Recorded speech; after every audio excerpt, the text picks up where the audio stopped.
Takže moje dnešní rutina na koně.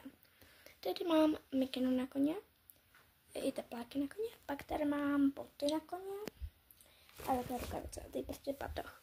Půjdu za koníkama, jelikož se mnou chodí i moje nejlepší kámoška, takže pojedu dneska s nimi, protože moje máma má v práci až do 6, takže pojedeme s jím tátou.